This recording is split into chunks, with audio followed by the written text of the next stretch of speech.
Imagine a world sculpted by ice, a realm where the sun hangs low in the sky, casting long shadows across a vast, frozen tundra. This was the Pleistocene, an epoch of giants. Here, colossal herds of woolly mammoths, with their immense curving tusks and shaggy coats, moved like walking mountains, their footsteps shaking the very earth. And stalking in their shadow was a predator of unmatched power, the saber-toothed cat, Smilodon. With fangs like daggers, it was the apex hunter of this lost world. For millennia, these two titans defined the Ice Age, locked in an epic drama of survival. They were kings of a brutal, beautiful kingdom. But their reign was not to last. As the great ice sheets began to retreat, so too did these magnificent creatures, vanishing into the mists of prehistory. What silenced the giants of the Ice Age? Was it a changing world, or the arrival of a new, cunning predator? This is the story of their world, their power, and their mysterious end. Our story begins not in the past, but in the present. In the thawing permafrost of Siberia, a tusk emerges from the earth, a curved scythe of ivory preserved for 10,000 years. This is more than a fossil. It is a message from a lost world, a time when our planet was a very different place. This was the Pleistocene epoch, an era of profound climatic upheaval. We call it the Ice Age. For over 2.5 million years, massive ice sheets advanced and retreated across the continents, sculpting mountains and carving valleys. At their peak, glaciers nearly 2 miles thick buried much of North America, Europe, and Asia. The world was colder, drier, and home to a cast of creatures that defy modern imagination. This was a world of giants. This was the age of Megafauna. In this frozen kingdom, colossal mammals roamed landscapes that no longer exist. Herds of woolly rhinos, with horns like battering rams, charged across the plains. Cave lions, 30% larger than their modern African relatives, stalked their prey with formidable power. And towering above them all was the undisputed icon of the era, the woolly mammoth. These titans, weighing up to 6 tons and covered in a thick coat of shaggy hair, were the engineers of their environment. Alongside them, a formidable predator honed its own unique evolutionary tools. The saber-toothed cat, with its trademark canine teeth, represented the pinnacle of ambush predation in this harsh world. For millennia, these two giants defined the boundaries of life and survival on the frozen plains. Their story is written in the ice, in the fossilized bones pulled from riverbeds, and in the ancient DNA that scientists are now unlocking. It is a tale of adaptation, of survival against incredible odds, and of an epic struggle for existence in a world of ice and wind. To understand them, we must first journey back to the very beginning, to a time before the ice took hold, to witness the climatic shifts and evolutionary pressures that would give rise to these magnificent beasts. How did such giants come to be? What forces shaped their incredible forms and set them on a path to dominate a frozen planet? The answers lie deep in the geological past, waiting to be unearthed. The rise of the Ice Age giants was not a sudden event. It was a slow, deliberate masterpiece of evolution, sculpted over millions of years by a changing global climate. Our journey begins long before the first woolly mammoth, in the warmer, more temperate world of the late Cenozoic era. As the planet gradually cooled, forests began to recede, giving way to vast, open grasslands and savannas. This new environment presented both a challenge and an opportunity. For herbivores, the sheer abundance of grass was a feast, but it offered little cover from predators. In this open world, size became a significant advantage. Being larger meant you could travel farther for food and water, better defend yourself and your young, and more efficiently retain body heat as temperatures continued to drop. This evolutionary principle, known as Cope's rule, suggests that lineages tend to increase in body size over time. And nowhere is this more evident than in the family tree of the elephants. The story of the mammoth begins with ancestors like the steppe mammoth, a truly colossal creature that stood up to 13 feet at the shoulder, far larger than its later, woollier descendants. Roaming across Eurasia, it was a grazer perfectly suited for the expanding grasslands. As the ice sheets of the Pleistocene began their relentless advance, a splinter population of steppe mammoths became isolated in the frigid expanse of Siberia. Here, the evolutionary pressure intensified. The cold was extreme, the winters long and brutal. Only the individuals with the best adaptations could survive. Those with thicker fur, smaller ears to reduce heat loss, and a greater ability to store fat had a distinct advantage. Over hundreds of thousands of years, these traits were selected for, refined, and passed down, slowly transforming the steppe mammoth into the iconic woolly mammoth we know today. This process of speciation, driven by geographic isolation and environmental pressure, created a new master of the cold.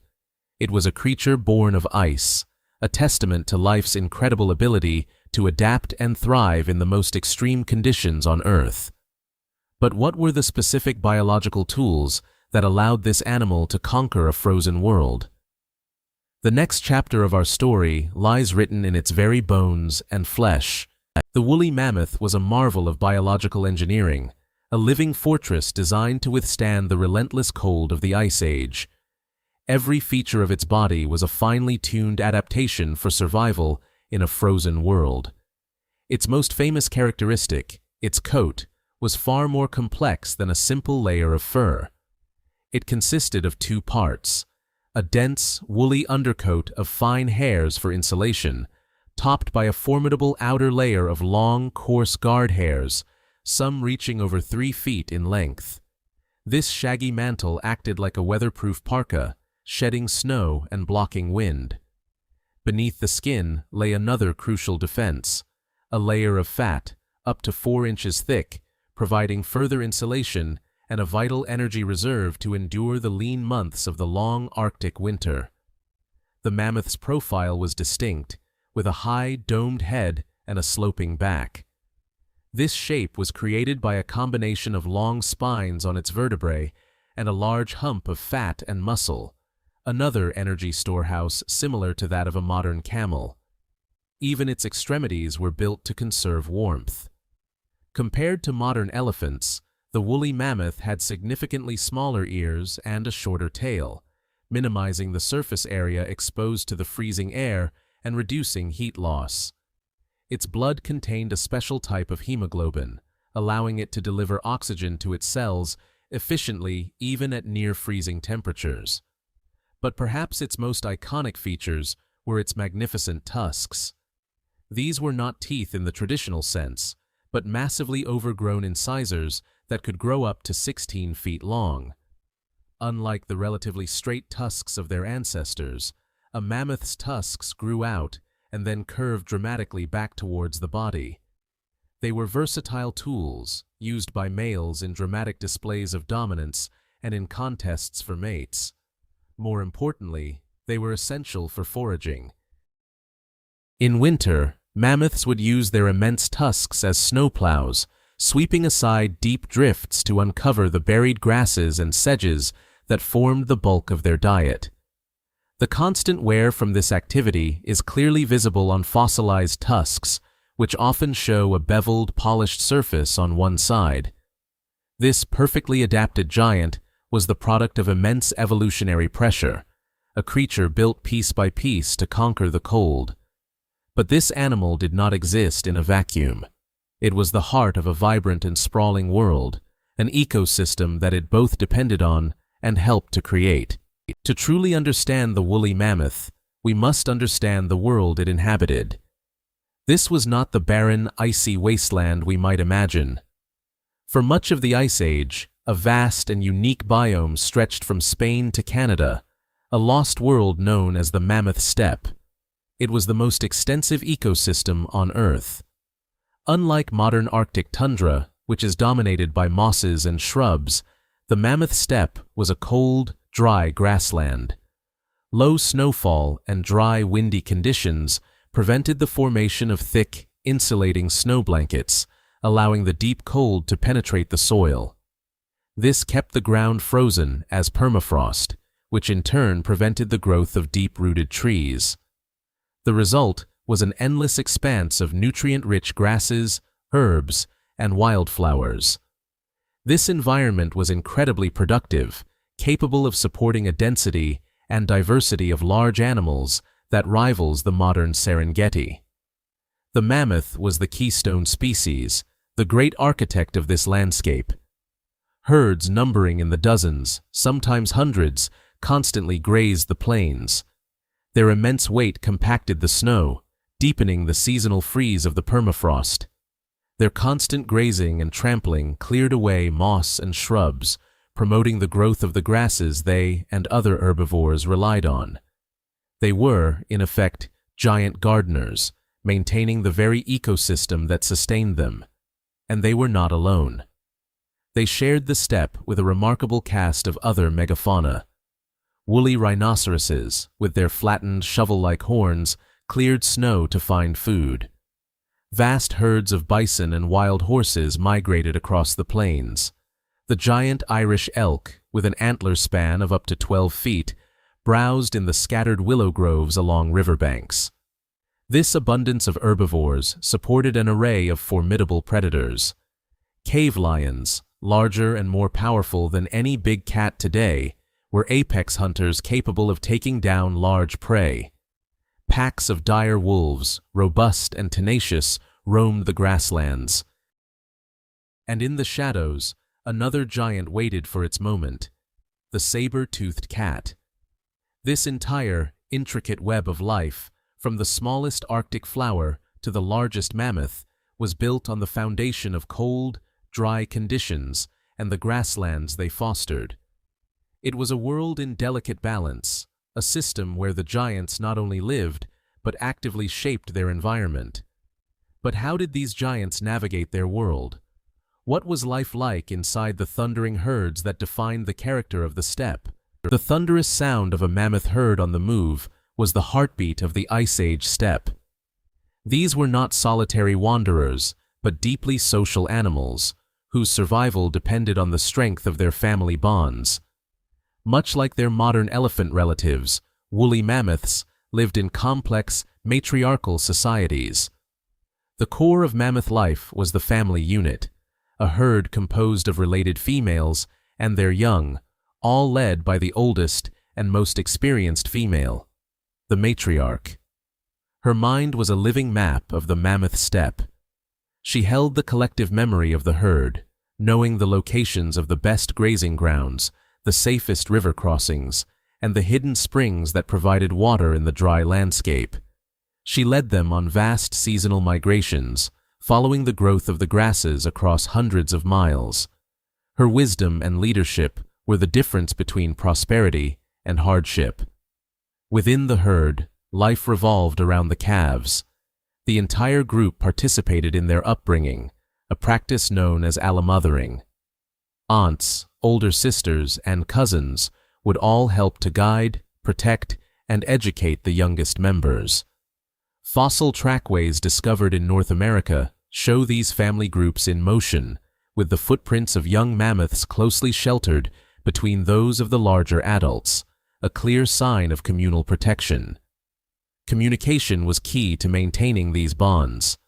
Like modern elephants, mammoths likely communicated using a wide range of signals, from body language to powerful, low-frequency rumbles that could travel for miles across the open plains. These deep vocalizations, inaudible to the human ear, would have allowed separated herds to stay in contact and warned of approaching danger.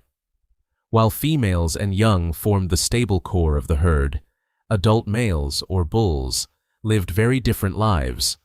Upon reaching adolescence, they would leave their birth families, either living alone or forming temporary looser bachelor herds with other males. These powerful bulls would only approach the female herds during the mating season, when they would compete for breeding rights in spectacular, though rarely physical, displays of dominance, using their massive tusks and imposing size to intimidate rivals. This intricate social structure was the mammoth's greatest asset, allowing them to raise their young, defend against predators, and navigate the vast, challenging environment of the Ice Age. It was a society built on memory, cooperation, and family. But even the strongest family unit was not immune to the dangers of their world, for they shared the steppe with predators of incredible power and specialization. In the grand story of life, nature occasionally produces a creature so perfectly suited to its role that it becomes legendary. For the Pleistocene epoch, that creature was the saber-toothed cat. But this ultimate predator did not appear overnight. Its story is one of a long, evolutionary arms race, a journey of specialization that began millions of years before the first woolly mammoth walked the earth. The ancestors of the great saber-tooths belonged to a subfamily known as Machairodontinae, a diverse group of felines defined by their elongated upper canine teeth. For over 20 million years, these cats prowled Africa, Eurasia, and the Americas, constantly adapting to a changing world and the evolving herds of large herbivores that were their prey. As the global climate cooled and grasslands expanded, so did the size of the animals that fed on them. This created an evolutionary pressure cooker, favoring predators that could tackle increasingly large and formidable prey. Out of this crucible emerged the genus Smilodon, the pinnacle of saber-toothed evolution. The name itself, meaning scalpel tooth, speaks to its lethal specialization. Over time, 3 distinct species dominated the Americas. The earliest and smallest was Smilodon gracilis.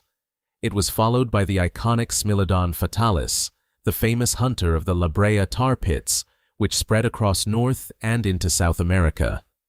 The largest of all was the colossal Smilodon populator of South America, a true giant among cats, weighing up to 400 kilograms. Unlike the sleek pursuit predators we know today, such as the cheetah, Smilodon was built for power, not for speed. Its skeleton reveals a creature of immense muscularity, more like a modern bear than a lion. Its forelimbs were exceptionally robust, designed for grappling and holding powerful prey. Its neck was a column of solid muscle, essential for delivering the final, precise bite. This was an ambush predator, a master of the surprise attack. It would have used cover to get impossibly close to its target before lunging with explosive force. But perhaps the most debated aspect of its life is its social structure. For decades, it was imagined as a solitary hunter. However, fossil evidence from sites like La Brea in California suggests another story. The remains of multiple individuals are found together, and many skeletons show evidence of severe but healed injuries, such as broken bones. Such recovery would have been nearly impossible for a lone animal, suggesting they lived in supportive social groups, or prides, caring for their injured members. This social cohesion would have made them an even more formidable force in a landscape already filled with giants. They were not just killing machines, they were intelligent, cooperative hunters, the undisputed masters of their domain, armed with nature's most fearsome daggers. The saber-toothed cat's most defining feature is, without question, its astonishing canine teeth.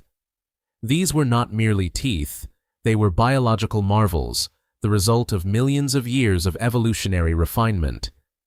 In the largest species, Smilodon populator, these daggers could reach an incredible 28 centimeters in length.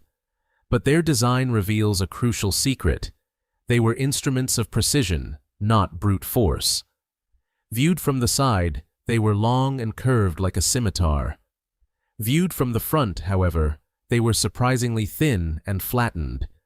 This blade-like shape, often finely serrated along the edges, was perfect for slicing through soft tissue. Yet, this specialization came with a significant trade-off. While incredibly strong when subjected to pressure from front to back, the teeth were vulnerable to lateral, or sideways, force. A violent twist during a struggle could have easily snapped one of these irreplaceable weapons. This inherent fragility dictated Smilodon's entire hunting strategy. It could not hunt like a modern lion, which often engages in a prolonged, chaotic struggle and uses a powerful bite to suffocate its prey. In fact, biomechanical studies of Smilodon skulls show that its bite force was relatively weak, far less than that of a modern lion of comparable size. Its true advantage lay elsewhere. The cat possessed an extraordinary ability to open its jaw to an angle of nearly 120 degrees, almost double that of a modern lion. This incredible gape was necessary to clear the massive canines for a strike. The hunt was therefore a two-stage process. First, the cat would use its immensely powerful body and bear-like forelimbs to ambush and securely pin its prey, immobilizing it completely. Only when the target was held fast would it deliver the final blow. Scientists call this the canine shear bite. Using its formidable neck muscles, Smilodon would drive its teeth deep into the soft, unprotected throat or abdomen of its victim. It was not a thrashing attack, but a swift, surgical puncture aimed at severing major blood vessels. This method was incredibly efficient, ensuring a rapid conclusion to the hunt and minimizing the risk of a prolonged struggle that could damage its precious teeth. Modern technology, such as finite element analysis, has allowed researchers to create digital models of Smilodon skulls, simulating the stresses on the teeth during such a bite. The results confirm that this precise, targeted strike was the most effective and safest way for the cat to deploy its signature weapons. These were not crude clubs, but delicate, deadly scalpels, the key to its dominance over the giants of the Ice Age. The Ice Age was more than just a stage for woolly mammoths and saber-toothed cats. It was a complete, thriving ecosystem, populated by a cast of giants that stagger the modern imagination. This was the Pleistocene megafauna, a world where the ordinary scale of life was magnified. To walk across the North American continent 15,000 years ago would be to witness a spectacle of biological grandeur. Herds of ancient horses, larger than their modern descendants, and strange, long-necked camels, native to this continent, grazed on the plains. Towering over them all were the giant bison, Bison antiquus, with horns spanning nearly a meter from tip to tip. Among the most peculiar residents were the giant ground sloths. Creatures like Megatherium could stand over 6 meters tall when reared up on their hind legs, browsing from treetops like colossal, slow-moving giraffes. Equally strange was the Glyptodon, a relative of the armadillo but the size of a small car, protected by a thick, domed shell of bony plates.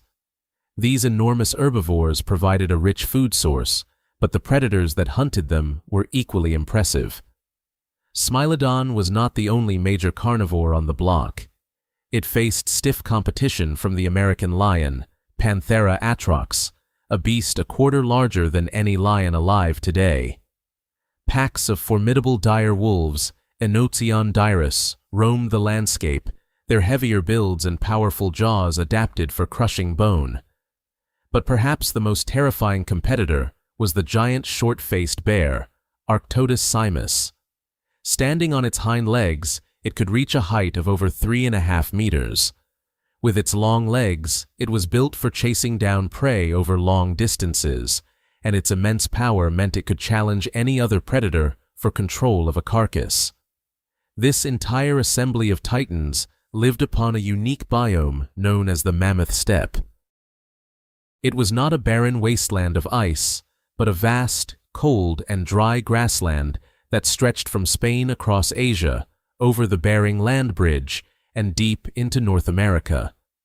This highly productive ecosystem, rich in grasses and herbs, was the engine that powered this world of giants. It was a dynamic and dangerous landscape, a complex web of life where every creature, from the smallest rodent to the largest mammoth, played a critical role in a delicate, brutal balance that had been maintained for millennia. It is the ultimate Ice Age confrontation, an image etched into our collective consciousness, the saber-toothed cat launching itself at a mighty woolly mammoth. But did the era's ultimate predator truly hunt its ultimate prey? The reality of their relationship was far more complex than this dramatic vision suggests, a delicate dance of risk, opportunity, and mutual respect. A full-grown adult woolly mammoth was a living fortress. Weighing over 6 tons and armed with enormous curving tusks, it was arguably the most formidable land animal of its time. For a predator like Smilodon, whose primary weapons were its fragile, specialized teeth, a direct assault on a healthy adult would have been suicidal. The immense power, thrashing trunk, and sharp tusks of a mammoth could easily inflict a fatal injury, or, at the very least, snap the cat's precious canines, effectively ending its hunting career. Fossil records support this view. While we have ample evidence of other animals falling prey to Smilodon, there is no clear, unambiguous fossil discovery of a saber-tooth kill involving an adult mammoth. The risk was simply too great. However, this does not mean their paths never crossed in a predator-prey context. The key to their interaction lay not with the adults, but with the most vulnerable members of the herd, the young, the old, or the infirm. A mammoth calf, though still large, would have been a manageable, if still dangerous, target for a coordinated pack of saber-toothed cats. Their strategy would have required immense teamwork and patience. The cats would have needed to shadow the herd, waiting for a moment of distraction to separate a calf from the protection of its mother and the other adults. Even then, it was a high-stakes gamble. Mammoth herds, led by an experienced matriarch, were highly protective. At the first sign of danger, they would form a defensive circle around their young, presenting a formidable wall of tusks and muscle. For the saber-tooths, success depended on a swift, decisive strike before the herd could mount an effective defense. Beyond direct predation, these two giants were intertwined in other ways. They were competitors at waterholes and shared the same landscape. The death of a mammoth from natural causes would have been a monumental event, creating a bounty that would attract every carnivore for miles. At such a carcass, saber-tooths would have clashed with dire wolves, short-faced bears, and other scavengers in a fierce struggle for dominance. They were the twin sovereigns of their age, one a pillar of herbivorous strength, the other the apex of carnivorous design, their lives governed by an uneasy truce in a shared kingdom. For hundreds of thousands of years, the great beasts of the Ice Age had lived by a predictable set of rules. The balance between predator and prey, though brutal, was stable. But toward the end of the last glacial period, a new and profoundly different kind of predator arrived on the scene, a creature that would rewrite the rules of survival forever. This was Homo sapiens. Traveling in small nomadic bands, they migrated out of Asia, across the vast exposed land bridge of Beringia, and into the untouched wilderness of the Americas. These were not the stooped, primitive figures of popular caricature. They were anatomically modern humans, equipped with sophisticated language, complex social structures, and a level of ingenuity the animal kingdom had never before encountered. Their key advantage was not strength or speed, but technology. They brought with them a revolutionary tool, the Clovis point. Named after the site in New Mexico where they were first discovered, these masterfully crafted spearheads were long, fluted, and lethally sharp. Made from flint or chert, they were designed for maximum penetration, capable of piercing the thick hides of the Megafauna. Attached to a spear and launched with the added velocity of a spear thrower, or atlatl, it became a devastatingly effective projectile weapon. This fundamentally changed the nature of the hunt. Unlike Smilodon, which had to engage its prey in close-quarters combat, humans could strike from a safe distance. Their intelligence and capacity for abstract thought gave them another crucial edge. They could plan, communicate complex strategies, and exploit the weaknesses of their giant prey. Archaeological sites across North America tell a story of remarkable hunting prowess. Evidence shows that human hunters could successfully take down adult mammoths, a feat beyond nearly every other predator. They likely did so through cooperative effort, using the landscape to their advantage, driving animals into natural traps like bogs or narrow ravines, or relentlessly pursuing them for days to induce exhaustion. A single successful mammoth hunt was a monumental prize. It provided a vast quantity of meat that could sustain a group for weeks, thick hides for shelter and clothing, and massive bones and tusks that could be carved into tools, ornaments, and even structures. To these newcomers, the megafauna were not just neighbors. They were the essential resource upon which their survival depended. Their arrival marked the dawn of a new epoch, and for the ancient giants of the Ice Age, it was the beginning of the end. Across the vast frozen plains of the Pleistocene, a new kind of predator was on the rise. It lacked the immense strength of the mammoth and the formidable fangs of the saber-toothed cat. Its power lay not in muscle, but in mind, cooperation, and innovation. This was early modern human, a creature whose intellect was about to reshape the natural world. For these hunter-gatherer societies, the woolly mammoth was more than just an animal. It was a walking resource, a mobile mountain of sustenance and materials that could mean the difference between survival and starvation through a brutal winter. The challenge was immense. A fully grown bull mammoth stood over 3 meters tall at the shoulder and weighed upwards of 6 tons. It was armed with colossal, curving tusks and protected by a thick hide and a dense coat of fur. A direct confrontation was unthinkable. Instead, human hunters relied on strategy, patience, and a deep understanding of their prey's behavior. Archaeological evidence paints a vivid picture of their ingenuity. At sites across Eurasia and North America, distinctive stone spearheads, known as clovis, points in the Americas, have been found in association with mammoth remains. These were not simply handheld spears. They were likely propelled by an atlatl, or spear thrower. This device acted as a lever, dramatically increasing the velocity and penetrating power of the projectile, allowing hunters to strike from a safer distance.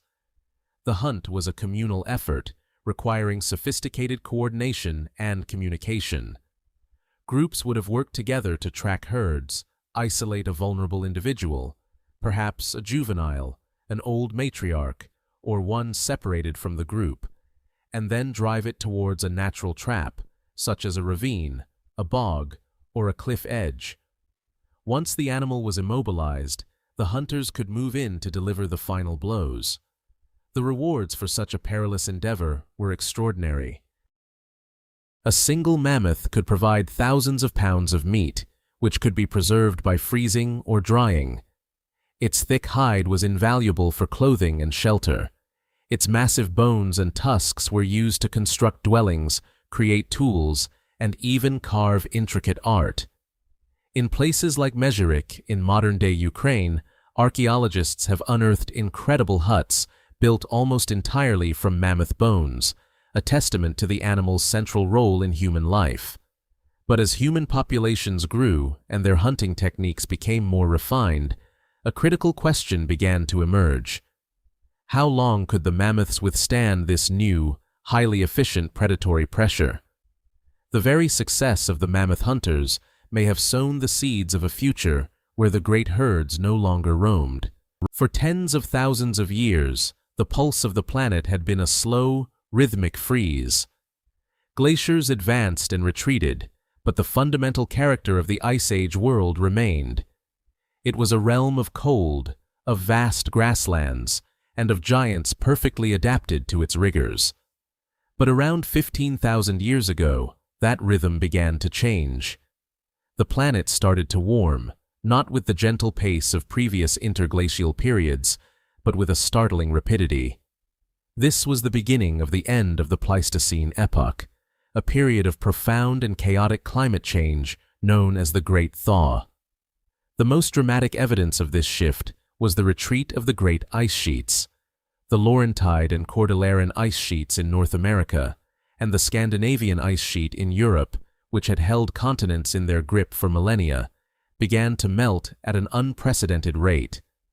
Rivers of meltwater carved new channels into the landscape, and colossal glacial lakes formed, sometimes bursting their ice dams in cataclysmic floods that reshaped entire regions in a matter of days. As the ice receded, it triggered a cascade of environmental transformations. Sea levels rose dramatically, swallowing coastlines and severing ancient connections between landmasses. The Bering Land Bridge, the vital corridor that had linked Asia and North America, was gradually submerged, becoming the Bering Strait and isolating the populations of the two continents. But the most significant change for the woolly mammoth and the saber-toothed cat was the transformation of their habitat. The vast, dry and cold ecosystem, known as the Mammoth Steppe, had been the foundation of their world. This immense biome, stretching from Spain to Canada, was not like the modern tundra. It was a rich grassland, filled with nutritious grasses, herbs, and willows that could support huge numbers of large herbivores. As the climate warmed and became wetter, this steppe began to disappear. Dense, boreal forests of spruce and pine advanced from the south, while marshy wetlands and peat bogs expanded across the north. The open plains were shrinking, replaced by landscapes that were inhospitable to the great grazers. For the woolly mammoth, this was a dietary crisis. The familiar grasses were being replaced by less nutritious trees and mosses. For the saber-toothed cat, the crisis was indirect, but just as severe. Its large, slow-moving prey, the mammoths, giant ground sloths, and ancient horses, were struggling, their populations becoming fragmented and stressed. The world the giants had known for 100,000 years was vanishing, not with a roar, but with the steady drip of melting ice and the silent encroachment of the forest. They were becoming strangers in their own land, facing a future where the very ground beneath their feet was changing faster than they could possibly adapt. The extinction of the Ice Age giants was not a sudden, singular event. It was not a curtain falling abruptly on a prehistoric stage. Instead, it was a long, drawn-out farewell, a slow-motion disappearance that unfolded over thousands of years and across entire continents. The fossil record tells a story of a great retreat, a gradual contraction of the ranges of these magnificent creatures as their world shrank around them.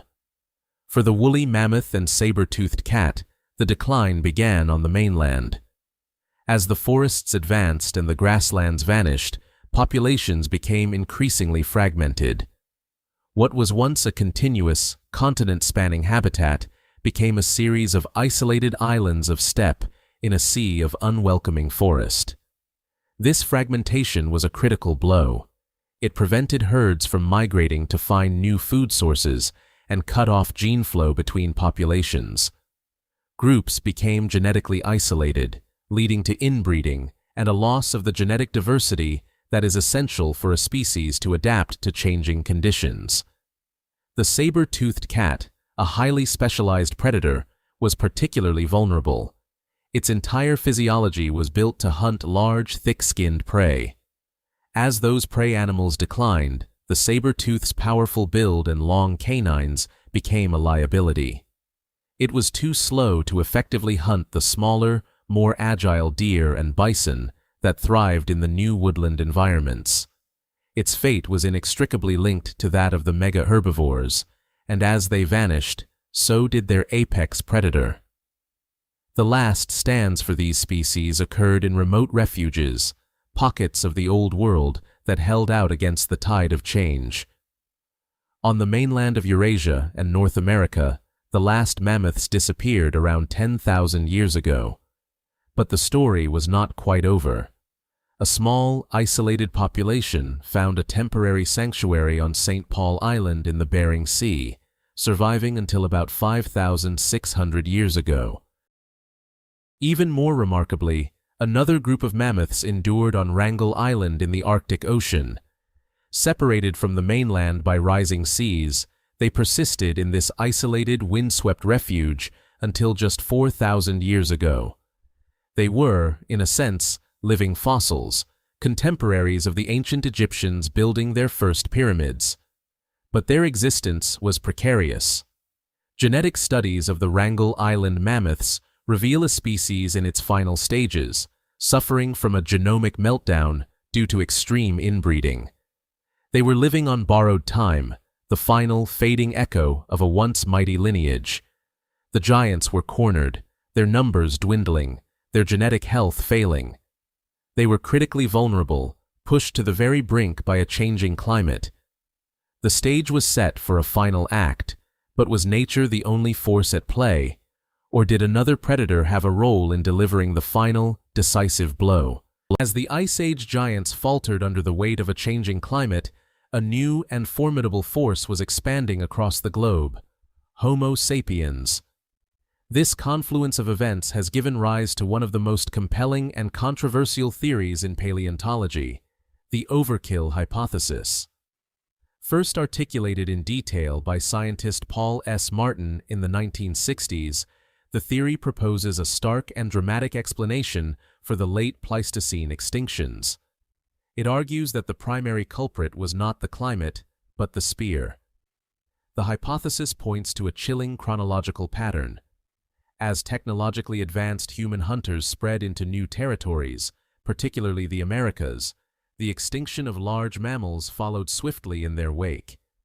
According to this model, the megafauna of the New World, having evolved for millennia without the presence of sophisticated human predators, were naive and unprepared. They were easy targets for bands of skilled hunters, armed with efficient tools like the Clovis spear point. Proponents of the theory describe a blitzkrieg, a rapid wave of hunting that swept down through the continents, wiping out dozens of species in a geological blink of an eye. The evidence for this scenario is persuasive, yet circumstantial. The timing is the strongest pillar of the argument. The disappearance of mammoths, mastodons, saber-toothed cats, and giant sloths from North America aligns remarkably well with the arrival and expansion of the Clovis people around 13,000 years ago. At various archaeological sites, Clovis points have been discovered directly among the bones of mammoths, providing undeniable proof that humans did hunt these animals. These kill sites offer a dramatic snapshot of prehistoric encounters, a tangible link between the hunter and the hunted. However, critics of the overkill hypothesis point to significant gaps in the evidence. While kill sites exist, they are exceptionally rare. Given the sheer number of animals that went extinct, one might expect to find far more direct evidence of widespread slaughter. Furthermore, the theory struggles to explain why some large animals, like the bison, survived the supposed onslaught while others did not.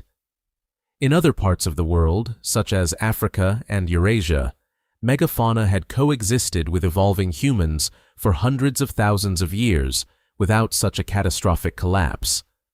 Why would the arrival of modern humans in the Americas prove so uniquely devastating? The debate creates a powerful dichotomy. Was humanity a force of nature, a new kind of super-predator that single-handedly brought down the giants? Or were our ancestors simply taking advantage of animal populations that were already weakened and collapsing due to environmental pressures? The evidence is tantalizing but not conclusive, leaving us with a profound question. Did we enter a garden of giants and leave behind a wasteland, or were we simply witnesses to the final act of a much larger, climate-driven drama? For decades, the debate over the extinction of the Ice Age giants has often been framed as a simple choice: climate or humans. Was it the warming planet or the hunter's spear that brought an end to the age of megafauna? Today, however, a growing scientific consensus suggests this is a false dichotomy. The end of the giants was likely not the result of a single cause, but a perfect storm, a devastating 1-2 punch delivered by both a changing world and its most resourceful inhabitant. The modern synthesis of evidence paints a more complex and nuanced picture. The primary driver, the force that set the entire process in motion, was almost certainly climate change. The rapid warming at the end of the Pleistocene initiated a cascade of environmental disruptions that the megafauna were ill-equipped to handle. The loss of the mammoth steppe, their primary food source, was the foundational crisis. This environmental stress didn't just make them hungry, it fragmented their populations, reduced their breeding rates, and confined them to ever-shrinking pockets of suitable habitat. These isolated groups, like the last mammoths on Wrangel Island, began to suffer from a loss of genetic diversity, making them even more susceptible to disease and further environmental shifts. The giants were already on an inexorable path toward decline. They were weakened, stressed, and vulnerable. Into this precarious situation stepped the human hunter. Humans did not need to be the sole cause of extinction to have a decisive impact. Their role was likely that of a coup de grace, a final blow to species that were already teetering on the brink. Even a modest level of hunting pressure, when applied to a population that is already struggling to reproduce and find food, can be enough to tip it over the edge into oblivion. This combined model helps explain some of the puzzles that neither the climate-only nor the overkill theory can solve alone. It explains why the extinctions were so severe in the Americas, where animals had no prior experience with human hunters, while less severe in Africa, where megafauna had co-evolved with humans for eons. It also explains why smaller, faster-breeding animals like bison and deer survived. Their populations could rebound from hunting pressure more effectively than slow-breeding giants like mammoths, which might have a single calf only once every several years. The story of the woolly mammoth and the saber-toothed cat is therefore more than a prehistoric mystery. It is a profound cautionary tale about the intricate and delicate balance of ecosystems. It demonstrates how a combination of rapid environmental change and the actions of a single, dominant species can irrevocably alter the face of the planet. The ghosts of these lost giants, preserved in ice and stone, serve as a timeless reminder that even the most powerful creatures are not immune to a world in flux. While the great herds of woolly mammoths vanished from the continents of North America and Eurasia around 10,000 years ago, the story of their species was not quite over. A final, dramatic chapter was playing out on a remote outpost in the Arctic Ocean. This is Wrangel Island, a place of stark, frozen beauty that would become the last refuge for a creature that had defined an epoch. For millennia after their mainland cousins disappeared, a small, isolated population of mammoths continued to survive here, a secret kept by the ice and the sea. The discovery of their late survival was a shock to the scientific community. Radiocarbon dating of mammoth remains found on the island revealed they were walking this land as recently as 4,000 years ago. This means they coexisted with ancient human civilizations. While the Egyptians were building the Great Pyramid of Giza, a herd of woolly mammoths still grazed on the Arctic tundra. But this was a diminished existence. The isolation that protected them from mainland predators and human hunters also became their prison. Confined to an island of just 7,600 square kilometers, the Wrangel Island mammoths faced a new and insidious threat, a genetic bottleneck.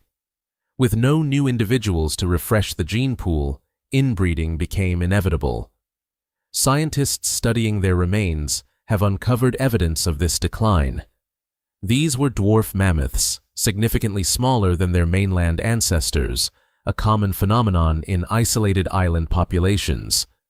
But the changes were more than just physical size. Analysis of their ancient DNA reveals a genomic meltdown. They had accumulated numerous harmful genetic mutations that likely impaired their sense of smell, their metabolism, and other vital functions. They were, in essence, fading away. What delivered the final blow remains a subject of intense debate.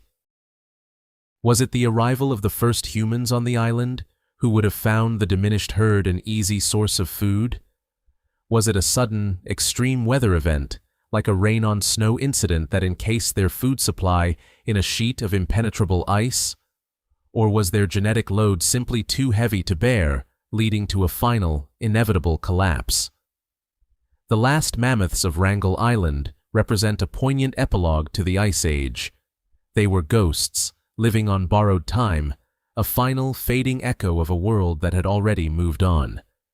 Their lonely stand in the Arctic is a powerful lesson in how even the mightiest species can be brought to an end, not with a thunderous clash, but with a slow, silent whisper on a frozen shore.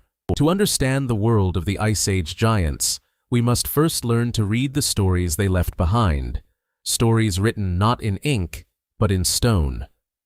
The fossil record is our primary window into this lost world, a vast and scattered library of ancient life.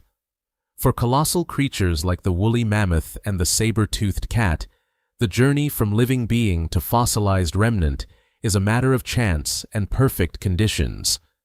When one of these animals perished near a river or a bog, its body could be quickly covered by layers of sediment. Over millions of years, minerals in the surrounding groundwater gradually replaced the organic material of the bones, creating a perfect, rocky replica.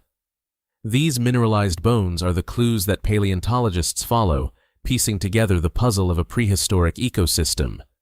Some locations on Earth have proven to be extraordinary treasure troves. The La Brea tar pits in modern-day Los Angeles, for example, acted as a natural trap for millennia. Thick, sticky asphalt seeped to the surface, and animals that wandered into it became ensnared. The remains of over 1,000 individual saber-toothed cats, Smilodon fatalis, have been recovered from La Brea, providing an unparalleled look at their population. We can see evidence of healed injuries, suggesting they may have lived in social groups that cared for wounded members. We can analyze the wear patterns on their enormous canine teeth to understand their hunting techniques. Across the globe, in the vast plains of Siberia, a different kind of preservation yielded different secrets. Here, the fossils of woolly mammoths are so numerous that they have been commercially harvested for their ivory for centuries. By mapping the locations of these fossil finds, scientists can trace the immense range of these animals, a territory that stretched from Western Europe across Asia and into North America. Each bone tells a story. A femur can tell us the animal's size and weight. A tusk, with its growth rings like those of a tree, can reveal its age and even periods of stress or nourishment.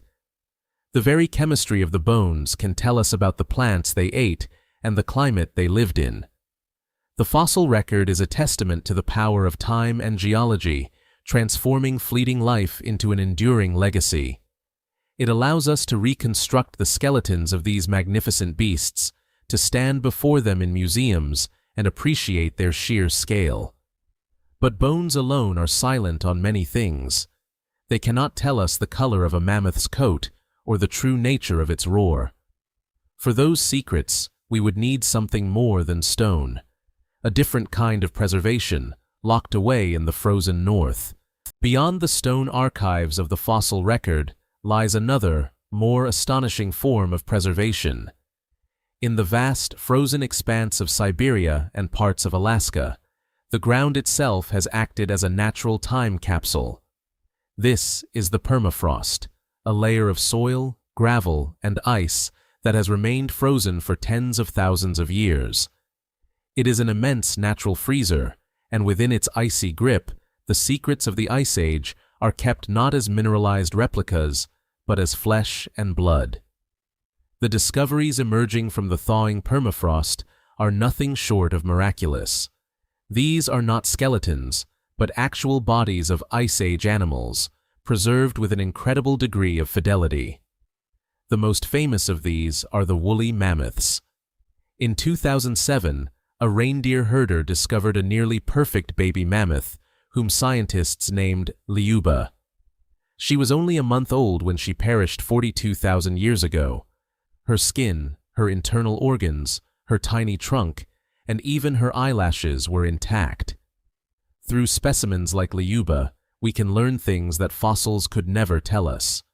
We now know that mammoths had a thick undercoat of fine wool and a long outer coat of coarse guard hairs, providing insulation against the brutal Arctic cold.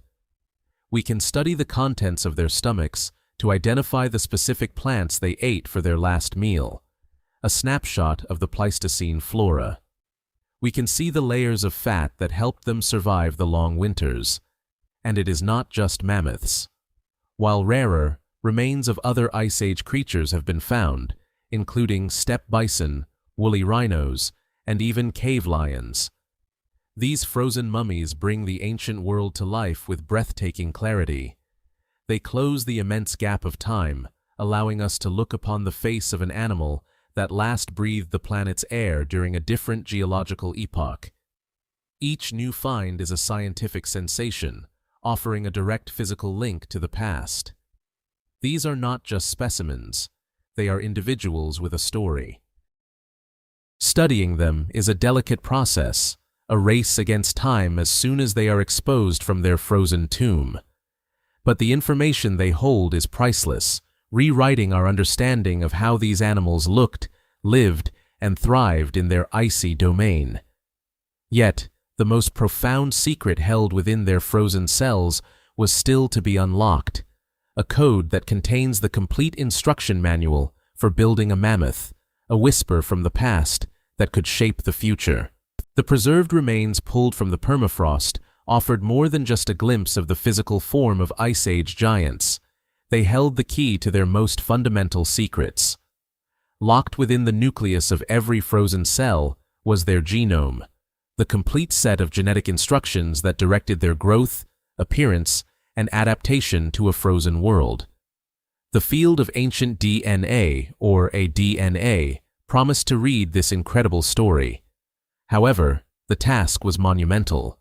Over tens of thousands of years, DNA degrades. The long, elegant strands of the double helix break apart into millions of tiny, fragmented pieces. The challenge for scientists was to collect these fragments and painstakingly reassemble them, like putting together the world's most complex jigsaw puzzle with most of the pieces missing.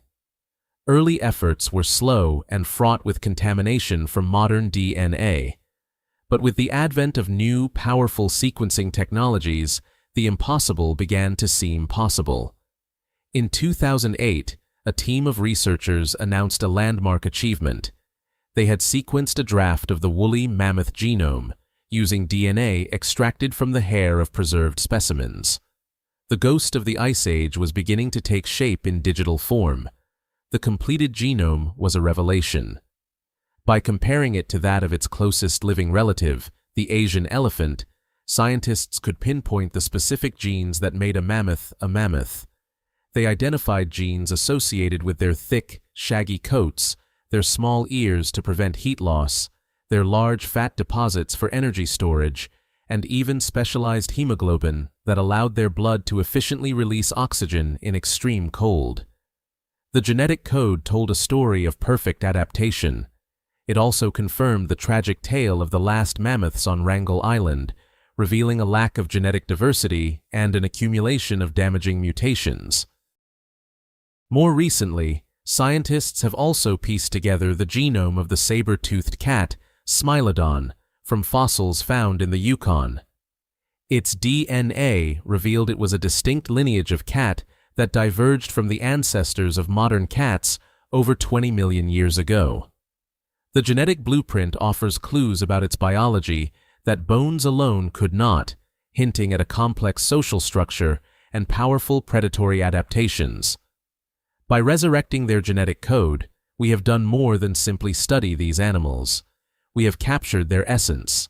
We possess the fundamental blueprint for a living, breathing mammoth and a saber-toothed cat. This unprecedented achievement has moved our relationship with the past into uncharted territory, raising a profound and tantalizing question. If we have their complete genetic recipe, Could we follow it? The complete genome of the woolly mammoth has transformed a creature of the past into a possibility for the future. We now stand at the threshold of a new scientific frontier, de-extinction. The idea of bringing an extinct species back to life has moved from the realm of science fiction into the laboratories of leading geneticists. The goal is not to create a perfect clone, as the genetic material from ancient specimens is too fragmented. Instead, the leading approach involves genetic engineering. The plan is to use a revolutionary tool known as CRISPR to edit the DNA of the mammoth's closest living relative, the Asian elephant. Scientists would systematically alter the elephant's genome, inserting key mammoth genes for traits like a shaggy coat, a thick layer of subcutaneous fat, and cold-adapted blood. The result would be a hybrid, an elephant with the essential characteristics of a mammoth, capable of surviving in the Arctic. Proponents of this ambitious project, sometimes called the Mammoth Steppe Revival, argue that its benefits extend far beyond the spectacle of resurrection. They envision reintroducing these large herbivores to the Siberian and North American tundra. In the Ice Age, these megafauna maintained a vast grassland ecosystem. Their grazing and trampling prevented the growth of moss and shrubs, and their weight compacted the snow in winter, allowing the deep cold to penetrate and maintain the permafrost. The theory is that bringing back a proxy mammoth could help restore this lost ecosystem, potentially slowing the thaw of carbon-rich permafrost and helping to combat climate change. But this grand vision is shadowed by profound ethical and ecological questions. What right do we have to create an animal that will be the first of its kind, with no parents to teach it how to be a mammoth? The first resurrected mammoths would be raised by elephant surrogates, a completely different species with different behaviors. Furthermore, the ecosystems of the world have changed dramatically in the last 10,000 years. Could we ever truly restore the Pleistocene environment, or would we simply be creating a biological curiosity with no natural place in the modern world? Critics warn of unforeseen consequences, arguing that our focus should be on preserving the endangered species we have now, not attempting to reverse extinctions of the past. The debate rages on, pitting audacious scientific ambition against deep ecological caution. We now possess the tools to edit the story of life itself. The question is no longer, can we, but should we? Will the giants of the Ice Age walk the earth again? And if they do, will it be a triumph of scientific progress or a monument to human hubris, a final, unpredictable chapter in the long history of our planet?